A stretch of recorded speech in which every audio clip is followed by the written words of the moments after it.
Doctor Manmohan Singh यांनी 1991 ला जेव्हा भारताकडे फक्त 15 दिवसांचा फॉरेन एक्सचेंज रिझर्व्ह होता, त्या परिस्थितीतून त्यांनी भारताला सावरलं आणि त्यांच्याच कार्यकाळात भारताच्या जीडीपी मध्ये लक्षणीय वाढ झाली. तसेच आज प्रत्येक सरकारी कामात लागणारे आधार कार्ड त्यांच्याच काळात सुरू झाले होते. त्यांनी मनरेगाला हातभार लावला, राईट टू इन्फॉर्मेशन असेल किंवा राईट टू एज्युकेशन ऍक्ट दिला, ज्या 6 ते 14 वर्षापर्यंतच्या मुलांना मोफत शिक्षण मिळते. भारत अमेरिका न्यूक्लिअर डील केली. तर मनमोहन सिंग यांचा जन्म पाकिस्तानच्या पंजाब मधील गाह गावात झाला. त्यांनी अर्थ मंत्रालयाचे सचिव, रिझर्व्ह बँकचे गव्हर्नर, नियोजन आयोगाचे उपाध्यक्ष, भारताचे अर्थमंत्री आणि 2 वेळा भारताचे पंतप्रधान म्हणून काम केलं. 1991 मध्ये केंद्रीय अर्थमंत्री असताना देशाची अर्थव्यवस्था त्यांनी जगासाठी खुली केली. परिणामी आर्थिक संकटात सापडलेल्या भारताची गाडी ही पुन्हा रुळावर आली. त्यांचे एक वाक्य आहे की history will be kinder to मी.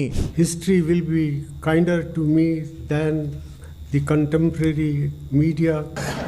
आणि खरं शब्दांपेक्षा कृतीवर भार देणाऱ्या मनमोहन सिंग यांचे नाव देशाच्या उभारणीत केलेल्या योगदानामुळे इतिहासात नक्कीच कोरले जाईल. तर डॉक्टर मनमोहन सिंग यांचा अल्प परिचय व्हिडिओ सर्वांसोबत शेअर करून त्यांच्यासाठी एक लाईक तर बनतोच.